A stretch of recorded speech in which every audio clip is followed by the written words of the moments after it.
Nous sommes aujourd'hui donc le lundi 27 septembre et nous allons faire une interview donc de Yann Guézy, donc de Sound United, sur le contexte HDMI 2.1 au sein des marques Denon, Marantz et éventuellement autres, si Yann le désire. Toutefois, ce que l'on va faire, c'est on va déjà faire une petite présentation des personnes qui sont ici. Donc, Yann Guézy, bonjour. Bonjour. Yann, est-ce que vous pourriez nous faire un petit rappel quant à vos fonctions exactes au sein de Sound United? Alors en fait, au sein de Tune United, moi je fais tout ce qui est formation, ce qu'on appelle chez nous un brand activator. Et en fait, il y a différentes catégories. En fait, moi je vais m'occuper au niveau national et un petit peu européen de tout ce qui est produits et formation interne et externe sur les produits, discuter aussi avec les ingénieurs pour pouvoir rapporter les choses un peu simplement. Donc je fais brand activator pour le groupe Sound United, que ce soit pour Denon, Marantz, Polk, Definitive Technology, BW, Classé, etc. Ça fait beaucoup de monde, tout On ça. a fait un peu beaucoup de monde, on est d'accord. Bien, en ce qui nous concerne, donc l'association HCFR, sommes présents aujourd'hui Patrice Laric, Bonjour. Oui, Patrice et Latlatine. ouais, voilà, et moi-même, Hugo S, du conseil d'administration de l'association HCFR. Sachant que Patrice Laric, que vous avez à l'écran ici, est donc le webmaster de HCFR. Bien, ben, écoutez, sans plus tarder, Yann, ce que je vous propose, c'est que l'on passe donc à, au point fort, donc à la raison même de cette interview, faire le point donc sur le HDMI 2.1, sachant qu'il y a eu beaucoup de choses et que quelque part aujourd'hui, c'est un petit peu complexe à se retrouver entre les produits qui sont compatibles, partiellement compatibles, des boîtiers, des remplacements de cartes HDMI, etc. Donc, à vous, Yann. On va essayer d'être clair. Ça va pas être simple. En fait, ce qu'il faut comprendre, c'est que la HDMI a évolué l'année dernière. On est passé sur une nouvelle version, hein, la HDMI 2.1, qui gère le 4K 120 Hz et le 8K en 60 Hz, et voire plus, puisque c'est une HDMI avec une très grosse bande passante. Cette norme a été établie en 2017, donc ça date d'assez longtemps, en fait, hein, si on revient en arrière sur l'histoire de la HDMI. Mais en fait, les éléments et les composants ont commencé à être disponibles à partir de l'année dernière. Malheureusement, il y a eu un petit souci puisqu'en fait, les premières descriptions de la HDMI permettaient, dans certains cas, de véhiculer le signal de deux façons.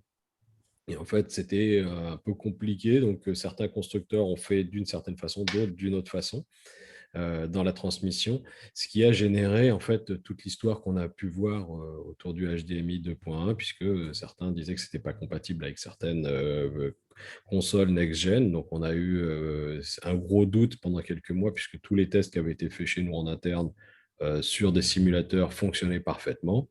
Et on s'est rendu compte qu'au moment de la sortie, il y a un petit souci avec une console. Donc ça a créé pas mal fait couler beaucoup d'encre en fait sur le marché par rapport à ce souci-là. Est-ce que vous avez une question? Juste pour rappel et pour que les gens comprennent bien de quoi il s'agit et de quel contexte il s'agit là, le HDMI 2.0 B, C, etc., mais enfin, on ne va pas Mm. rentrer dans les Technique. détails. Globalement, c'était une bande passante de 18 gigabits, ce qui permettait en fait de faire fonctionner l'ensemble comment dire, Le de faire périphérique. transiter l'image UHD en 4K et en 60 images secondes. avec une profondeur de couleur de 10 ou 12 bits. Le HDMI 2.1, on passe donc à 48 gigabits. Donc, par définition, ça couvre tout le contexte précédent, c'est-à-dire qu'on pourra sans problème passer comment dire, le signal Blu-ray UHD. Par contre, le HDMI 2.1 est nécessaire justement pour faire fonctionner ces consoles de seconde Bien sûr. génération, PS5 et Box Xbox. X Voilà. ou les cartes graphiques NVIDIA. Si vous voulez, je vais vous partager un écran, comme ça vous allez Ouais. voir un petit peu de quoi il s'agit. Hop, je vais réduire un peu comme ça. Hop. Tac. Et je vais vous partager. J'espère que vous voyez. Et on le voit. Donc, vous voyez, bon, ça, c'est toutes les générations de HDMI avec les capacités en signaux. Donc, ça, c'est on va essayer de le faire simple. On ne va pas tout détailler parce que c'est un peu compliqué. Mais c'est l'histoire de l'HDMI. On a commencé avec la 1.0, la 1.2a, etc. Il y a eu des révisions avec des sous-versions. Et on est maintenant arrivé à la 2.1 qui nous intéresse, qui a été dictée en novembre 2017. Et là, on voit qu'en fait, maintenant, on est passé de 18, comme vous disiez, à 48 gigabits, donc avec une bande passante qui est assez phénoménale. Bien sûr, on a des transferts de 1,2 GHz, donc c'est énorme, énorme au niveau data. Et ce qui est intéressant, c'est qu'on voit ici aussi le nombre de canaux audio et les qualités vidéo. C'est surtout sur la vidéo où les évolutions ont été Sont marquantes. majeurs, oui. Donc ça, c'est vraiment très important et c'est surtout sur les débits et la gestion du 444 ou des choses comme ça. Donc là, on a vraiment un signal qui est très, très puissant. Et pour ça, malheureusement, on s'est aperçu que les tuyaux cuivre en fait, qu'on utilise, puisque sur une HDMI, c'est des fils de cuivre, commençaient à avoir des problèmes. Donc, on a transformé en fait, le signal. Et je vais vous montrer un autre petit schéma. J'espère que ça va être parlant pour les consommateurs. C'est pour les personnes. Donc, c'est important ici, si on voit sur le premier tableau ici, HDMI, on voit que le signal est envoyé en fait sur trois canaux et que l'horloge est séparée sur un brin spécifique. Et après, tous les autres brins, en fait, c'est du CEC, c'est de l'EDID, c'est des informations techniques pour que les appareils puissent communiquer entre eux. Mais la partie vidéo se fait sur un jeu de 3 brins, plus un qui était l'horloge.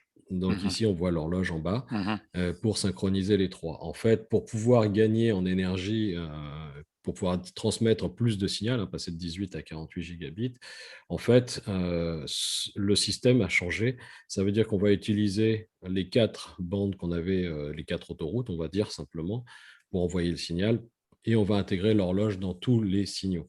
Donc, c'est en fait, on va changer de méthode de transmission dans le câble HDMI et il semblerait que tout le problème vienne de là. Donc, ça a été à ce niveau qu'on a commencé à avoir des soucis de transmission. Donc, c'est pour ça qu'on s'est retrouvé avec ce petit souci. Si on veut revenir ici, on voit très bien qu'il y a les 3 taurons et les 5 taurons principaux qui servent à chaque fois avec un positif-négatif à transmettre le signal plus systématiquement les horloges en sous-porteuse. Donc, ça permet vraiment d'avoir maintenant toute la bande passante et de pouvoir diffuser 48 gigabits, ce qui était pratiquement impossible sur du cuivre. Donc après, ce que j'aimerais aussi pointer du doigt, c'est qu'on voit beaucoup de gens maintenant essayer de connecter leur console next-gen avec du 48 gigabits, bon, en moyenne c'est du 40 qui passe, sur des télés 4K, 8K, mais avec les anciens câbles HDMI qu'ils avaient. Malheureusement, je suis désolé pour beaucoup de gens, il va falloir changer les câbles. Surtout si on dépasse les 3 mètres de longueur, il faut être très clair. Au-delà de 3 mètres, le cuivre a très peu de C'est chances pas de possible. tenir. Voilà, c'est pas possible. Il faut passer par des extendeurs ou par des fibres pour que ça fonctionne. Donc, Sachant qu'il faut aussi dire clairement que un câble filaire qui est certifié HDMI 2.1, ce n'est pas forcément très très onéreux puisque on en trouve, on en trouve aujourd'hui dans le commerce aux environs d'une centaine d'euros pour des longueurs de dizaines, quinzaines de mètres, enfin une centaine, 150 €. Donc, Ouais. ce n'est autant investir un petit peu et passer sur quelque chose qui permet d'avoir la totalité du flux. Oui. Et surtout, bon, par contre, un détail, faites attention si vous utilisez de la fibre. Il y a toujours un sens, le nombre de Ouais, fois où on a des appels pour ça. bien Mais sûr. bon, un petit détail idiot. Mais donc en fait, l'idée, c'est que toutes ces consoles sont sorties, hein. Donc vous reconnaissez à l'écran la PlayStation, la Xbox X et les cartes graphiques RTX 3090, qui sont des cartes graphiques pour les gamers, qui permettent d'aller très très loin en résolution. Et en fait, le problème s'est avéré quand on faisait fonctionner nos amplis qui étaient full compatibles AB, en fait 2,1 en HDMI, etc. En fait, on s'est aperçu que la route n'était pas bonne sur certaines consoles et sur certains jeux en 4K 120 Hz. En fait, le problème se passait que sur le 4K 120 Hz sur certaines consoles. Donc pour ça, on a essayé de corriger le système. Il y avait plusieurs solutions. Le problème, c'est que on ne pouvait pas le faire de manière hardware, donc c'est assez complexe. On ne pouvait pas le faire comme sur certains produits haut de gamme, comme les 8500 H ou le 7000 ou le 8805 de chez Marantz, puisqu'en fait, tout Ou le le problème Denon A110. ou le Denon A110. Donc, en fait, tout le problème vient du fait que si on doit échanger ce produit, il y a un coût de transport, il y a un coût de transport aller-retour, il y a changement de carte. En fait, par rapport à la valeur du produit, ça devient très, très compliqué à faire fonctionner. Donc, en fait, on a essayé de trouver une solution intelligente aussi avec le constructeur de puces, hein, puisqu'on n'était pas responsable du problème. Donc, en fait, on est arrivé avec une solution, la première solution qui est une solution gratuite, qui n'est pas présenté là, j'ai oublié, qui est un boîtier simple avec une prise HDMI en entrée, une prise HDMI en sortie, qui s'intercale entre l'ampli et la source et qui va juste rerouter en fait le signal de manière à ce qu'il soit compréhensible par la console incriminée. Donc en fait, une fois qu'on a rerouté le signal de manière correcte, on va bénéficier du 4K 120 avec toutes les fonctions qui existent et on aura vraiment du 40 gigabits. Donc, ce boîtier, donc, qui est un boîtier gratuit, Oui. est offert gratuitement en mise à jour, donc mise à jour hardware pour tous les possesseurs de produits ayant à la base une puce HDMI 2.1 Mhm.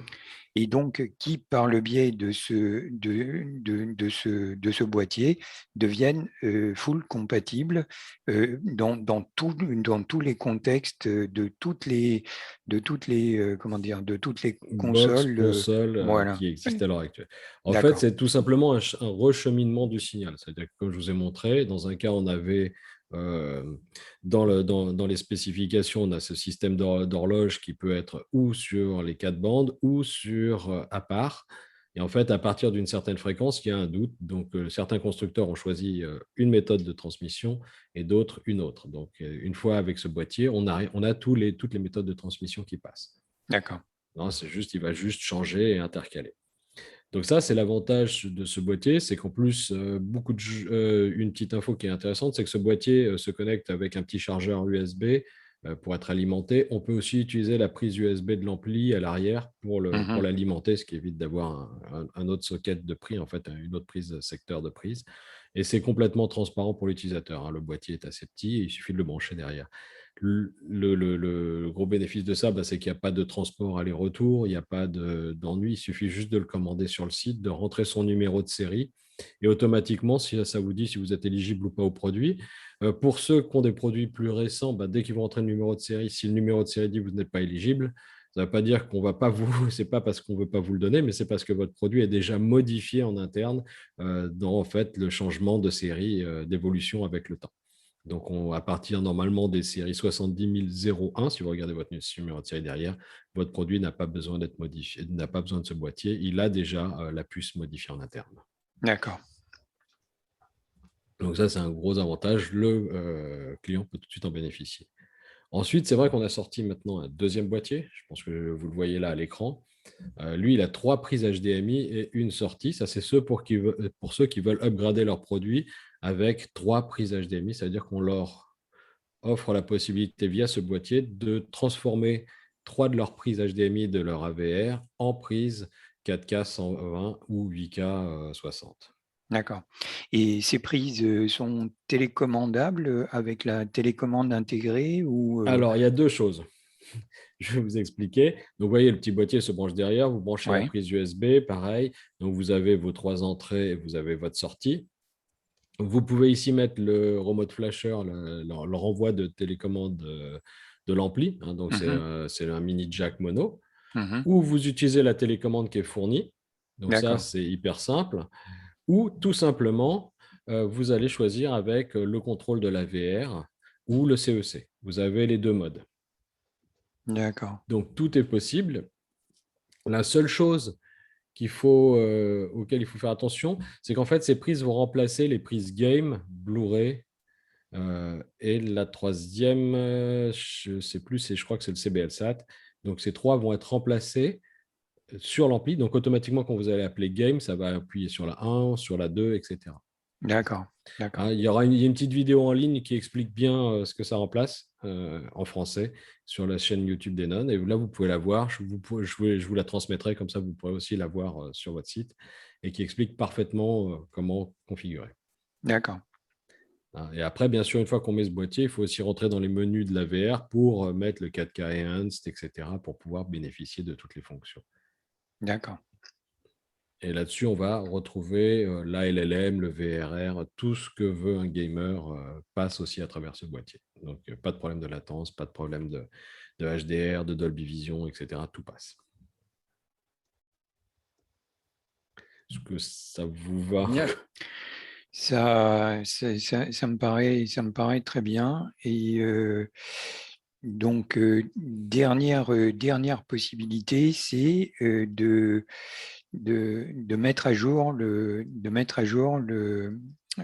produit lui-même. Alors ça, c'est sur les 2 modèles, le 8005 et l'AV Marantz. Voilà, Donc ces c'est-à-dire deux-là. passer du HDMI 2.0 Oui, vers du 2.1 voilà. complètement compatible. Complètement compatible. Comme c'est des produits qui ont une durée de vie plus longue, en fait, dès qu'on est dans le haut de gamme, ces produits ont souvent une durée de vie de 2, voire 3, 4 ans. Oui, En fait, ces produits sont prévus à l'avance avec au moins une mise à jour, puisqu'on sait que la technologie évolue. Donc, ces produits ont des cartes interchangeables. C'est malheureusement les 2 seuls dans la gamme qui ont cette possibilité-là. Et donc là, il y a 2 cartes de mise à jour qui sont des SPK. Donc là, il suffit d'aller chez son revendeur, de commander la carte. Le revendeur va recevoir la carte et après, ils vont renvoyer ça en station pour l'intégrer dans le système. d'accord. Parce qu'il Et faut ça, replasher. c'est un coût de combien, Yann? Je crois que c'est dans les 600 euros, si je ne dis pas de bêtises, entre 600 et 700 euros chez le revendeur. D'accord. Et le module 3 entrées, donc le Denon AVS3 que l'on a là à Oui, l'écran et le Marantz, Marantz VS 3003, ça c'est un coût de dans combien? les 199 euros. Donc 200 euros. Ou 200 D'accord. euros, voilà. C'est commandable par le revendeur ou Par le directement revendeur ou sur le site, au ou choix. sur le site directement? Voilà. D'accord. Par votre revendeur, moi, je conseille par votre revendeur. C'est très agréable pour le revendeur et puis ça permet de garder le contact. Donc, ça, c'est. D'accord. L'opération sur le Denon 8005, donc non-H, non-HA, pardon, le Denon 8500H Un H. standard, donc avec le HDMI 2.0, et le Marantz 8805. 8805 qui n'est pas A, Ouais. mais donc qui est équipé. Oui, je sais, C'est compliqué, on est d'accord. avouez que c'est pas simple. Non, non. Avouez que c'est pas simple. Même pour nous, c'est compliqué. Oui, exactement. Donc le 8805 qui n'a pas le suffixe A, donc qui a le HDMI 2.0. Pour le passer, pour modifier la carte, il faut compter à peu près combien de temps en station technique? Donc, vous avez dit c'est à peu près 600-700 €, c'est ça? Oui, je vous dirais c'est à peu près une vingtaine de jours. Théoriquement, ça doit être fait sous les 21 jours. D'accord, Malheureusement, on sait aussi qu'à l'heure actuelle, les transports et tout le reste, puisque ça passe par des transports, hein, ça passe par UPS, il faut être très clair, euh, ça peut rajouter un petit peu de délai. Donc, je ne veux pas vous compter un bon mois en jours complets, sinon, mais c'est un petit mois, oui. d'accord, et ce n'est pas possible de faire ça directement chez le revendeur? C'est-à-dire que le revendeur ouvre l'appareil et remplace la carte? Il faut reflasher le programme, donc c'est un petit peu Ouais, compliqué. d'accord, d'accord. Voilà, ça devient sensible. Je pense que certains de très bons techniciens, parce qu'il y a des revendeurs qui ont des stations qui pourraient le faire, mais il faut quand même être très bon technicien. D'accord. Qu'est-ce que je voulais vous demander d'autre? Bah, écoutez, je pense que c'est clair. Patrice, qu'est-ce que tu en penses? Est-ce que ça te paraît clair? Donc, ça me paraît effectivement très clair et c'est même fort sympathique d'avoir ces différentes options disponibles. Non, c'est effectivement un bon suivi du fabricant de la puce et des non-Marantz de nous proposer ça.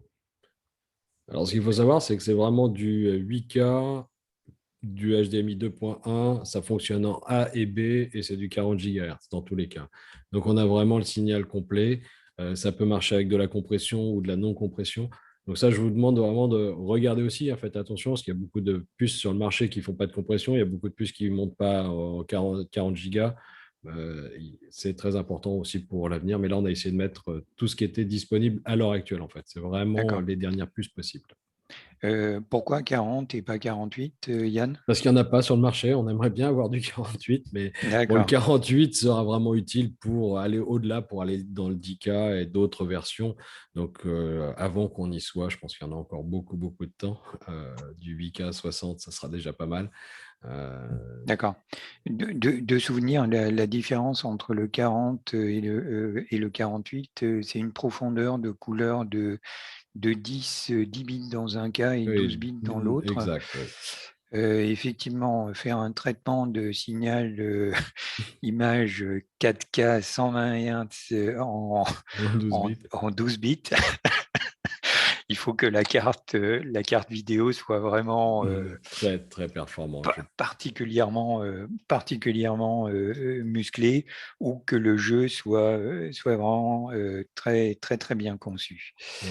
Et là, pour le moment, Ok, même en jeu, je pense qu'on est à peu près, j'ai pas réussi à trouver plus d'une dizaine de jeux en 120 Hz, donc c'est très, très limité. sachant effectivement que derrière tout ça, il y a aussi la notion de temps de latence de la source elle-même. Bon, on ne va pas rentrer là-dedans. Mais plus on rajoute, plus c'est compliqué. Et voilà, exactement, qui complexifie, Ouais. sérieusement la chose. Ok, Patrice, tu as une question concernant ce HDMI 2.1, 2.0, 2.1? Non, non, franchement, c'est très, très clair sur ce qui est proposé. Je crois qu'il faut effectivement, nous, passer le message à nos forumers sur ce qui est possible, pas possible. Mais là, on a des solutions parfaites. Donc, Ouais, Juste comme je regarde quelques messages, je vois qu'il y a quelques personnes qui sont un petit peu, un peu tendues parce qu'elles n'arrivent pas à voir leur boîtier. On en est désolé, mais il faut être très clair. La situation à l'heure actuelle pour l'approvisionnement des composants est un enfer au niveau mondial, que ce soit chez nous ou ailleurs. On fournira tous les boîtiers pour tous ceux qui ont un produit qui est incriminé par le souci. Donc, ils auront leur boîtier gratuit pour tout le monde, mais donnez-nous un petit peu de temps. C'est très difficile d'acheminer des conteneurs, c'est très difficile de trouver les composants, mais ça arrive au fur et à mesure et on essaye de satisfaire tout le monde. Je vais poser une question un petit peu justement concernant cette pénurie de composants. Est-ce que c'est ce qui fait que traditionnellement les annonces de nouveaux produits Denon Marantz se font, on va dire, traditionnellement au moment de l'IFA, donc fin août, début septembre. Cette année, comme par hasard, il n'y a pas grand-chose. Est-ce que c'est la raison principale et peut-on éventuellement escompter des annonces début 2022? On va avoir, oui, je pense fin du printemps, on aura quelques annonces qui vont arriver. On en aura aussi courant de l'année prochaine. Euh, En fait, oui, il faut être très clair, la situation du Covid a fait que beaucoup de marques comme nous, on a décidé de reculer un petit peu les échéances aussi et peut-être d'avoir plutôt des évolutions tous les 2 ans sur les produits. Ce qui donne aussi un peu plus de respiration et aux ingénieurs de manière à pouvoir se concentrer aussi sur d'autres éléments et d'autres aspects qu'on voulait. Aussi, on voulait retravailler énormément aussi sur le son, donc des évolutions son, des évolutions graphiques, des choses comme ça. Donc, ça nous donne un peu plus d'espace. En même temps, c'est vrai que le Covid nous a forcé à le faire. Il faut être très clair là-dessus. Il y a beaucoup d'usines dans certains pays qui font banqueroute aussi. Il faut savoir que on peut avoir à déplacer des usines à la volée. Donc, ça devient très compliqué. Et pareil, si on regarde un petit peu le marché, le conteneur, pour donner un ordre d'idée, aux utilisateurs, un conteneur qui était à 10 000 euros est passé à plus de 35 000 pour un conteneur transmis de l'Asie. Donc, Ah ça oui, augmente 3,5, facteur 3,5, ça 3,5. devient très violent sur le marché et pareil sur les composants. Donc, il y a certains composants qui ont triplé, quadruplé sur le marché. Donc, il y a vraiment une pénurie sur ces composants. On peut voir certaines voitures qui arrivent, au lieu d'avoir des compteurs digitaux, on se retrouve avec un compteur à aiguille. Donc, c'est la même chose pour nous. Malheureusement, on essaye de compenser, on essaye d'arriver avec les produits sur le marché.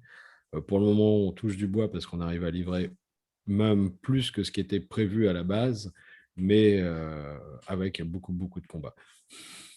Il faut dire clairement que Sound United, de par la taille et la surface de ce qui est devenu Sound United, vous avez une force de frappe et on va dire une situation financière Qui est que d'autres n'ont pas forcément. Et quand on parle de volume de commandes, je pense que vous ne devez pas être parmi les derniers servis. Non, c'est clair. Voilà. Juste parce que là, on parle de composants, mais fin 2020, Oui, il y a eu l'incendie de l'usine AKM. Et donc, AKM, c'était des fabricants, c'est une marque japonaise de fabrication de DAC. DAC qui était quasiment essentiellement utilisé enfin, qui était utilisé exclusivement, non pas exclusivement, mais qui était utilisé par Denon Marantz, puisque c'était votre marque d'utilisation de ce type de DAC. Comment est-ce que vous avez réussi à gérer cette problématique, sachant que, de souvenir, normalement, cette usine doit réouvrir en novembre-décembre de cette année, c'est bien ça? Est-ce que vous pouvez le on, es- confirmer? on espère. Pour le moment, c'est les bruits qu'on a. On Oui. entend constamment parler d'ouvrir fin d'année. Il semblerait que ça repousse un peu, les travaux ne soient pas dans les temps. Bon, on va croiser les doigts pour eux. J'espère que ça sera vraiment fin d'année et qu'ils pourront relancer une construction. Ça sera peut-être de nouveaux DAC. On ne sait pas encore ce qu'ils vont faire. Mais oui, AKM est une très belle marque. C'était un composant essentiel chez nous, hein, puisqu'on travaillait beaucoup avec eux. Faut être très clair, ils avaient une avance technologique et leur DAC permettait beaucoup de choses puisqu'ils sont très souples à employer et ils ont aussi une très bonne qualité, hein. Ils étaient un petit peu moins, ils généraient un peu moins de bruit que beaucoup de DAC concurrents. On a essayé au moment de l'incendie de racheter tous les stocks disponibles qui étaient disponibles dans le monde, hein, sur toutes les plateformes. On a tenu un grand bout avec les DAC AKM. Malheureusement, à un moment donné, on a dû remplacer. Donc, vous allez voir quelques produits qui vont arriver avec de l'ESS Sabre ou des choses comme ça. C'était l'objet de ma question, oui. Voilà, donc comme vous voyez, les produits, on a dû évoluer. Malheureusement, ce qui fait qu'on est sur un DAC qui, pour nous, est un petit peu moins performant au niveau sur le papier. Et en fait, le gros travail a été au niveau de l'ingénierie. En fait, les ingénieurs ont dû retravailler quelques cartes pour les modèles. Donc, en fait, entre un produit AKM et un produit non AKM, il y a eu beaucoup, beaucoup d'heures de tuning pour réussir à retrouver la même sonorité. En fait, on a essayé de garantir cette qualité audio qu'on va retrouver entre un AKM et un non AKM. Donc, il y a eu beaucoup, beaucoup d'heures de tuning pour arriver à ça. Donc, maintenant, avec les ESS, quand on compare, on peut faire des comparaisons à l'aveugle. C'est pratiquement impossible de faire la différence. Donc, ça a été un gros, gros travail d'ingénierie et les ingénieurs ont travaillé beaucoup, beaucoup pour pouvoir continuer à livrer et à fournir des produits à la même hauteur que ce qui était avec du DAC AKM. C'est vrai que le contexte aujourd'hui entre donc l'incendie AKM, le problème de la pénurie de composants, le Covid, les problèmes de transport, vous n'avez pas été vraiment gâtés. Mais d'un autre côté, est-ce que ça sous-entend qu'il va y avoir pour les gammes actuelles des évolutions de prix? Est-ce qu'il y a des ajustements de prix avec toutes ces difficultés ou pas? Et de quel ordre sont ces ajustements de prix? En fait, ce qu'on a essayé de faire, c'est les ajustements de prix ont déjà eu lieu. Hein. Si vous regardez un petit peu sur le marché, certains produits ont pris 50, 60 euros, voire un petit peu plus sur certains modèles.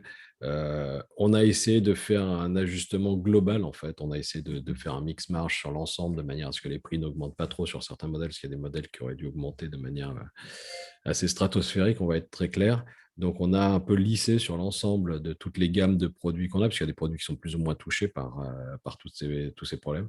Donc, on a fait un lissage de manière à ce qu'on ait des évolutions de prix qui soient à peu près acceptables sur le marché. Mais oui, il y a des évolutions de prix et on ne peut pas dire combien de temps.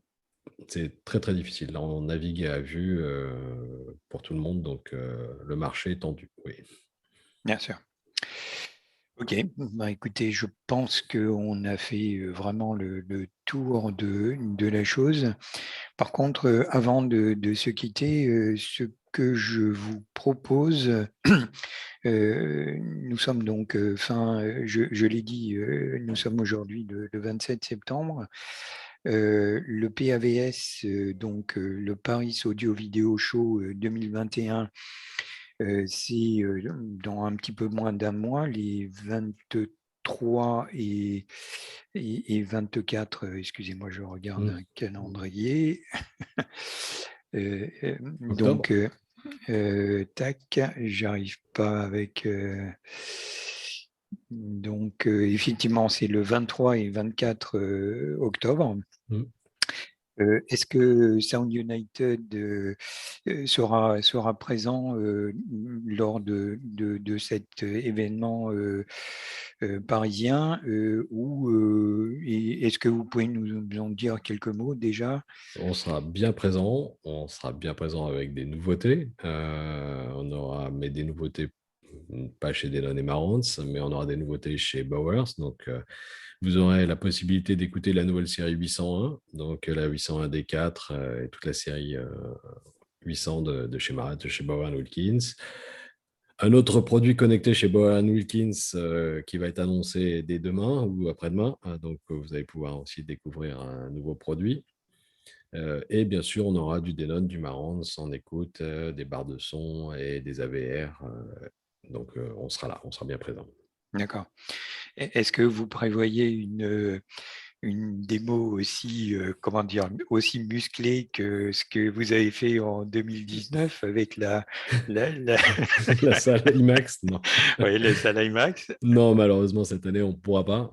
Ouais. Parce on a un autre thème, c'était le lancement de la série 800. Il n'y avait pas de grosses nouveautés. On se réserve ça, on espère, pour l'année prochaine, quelque chose d'encore de plus sympa. Donc, Voilà, il faut peut-être faire une année sur 2.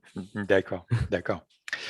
Ok, ben écoutez, Yann, merci beaucoup. Patrice, est-ce que tu as quelque chose, une question ou Ben non, j'avoue que là, on a bien couvert le sujet. C'est vraiment très intéressant. Et encore merci, Yann et Surtout, HCFR de permettre d'avoir ces informations claires et précises. merci à vous, hein, surtout. Eh ben, écoutez, merci, merci Yann. Comme d'habitude, c'est un vrai plaisir. Évidemment, on va se voir au PAVS. Et puis, donc, je vous propose donc de clore, cette interview. Encore une fois, merci et à bientôt sur HCFR. Merci à vous. Merci, Hugo.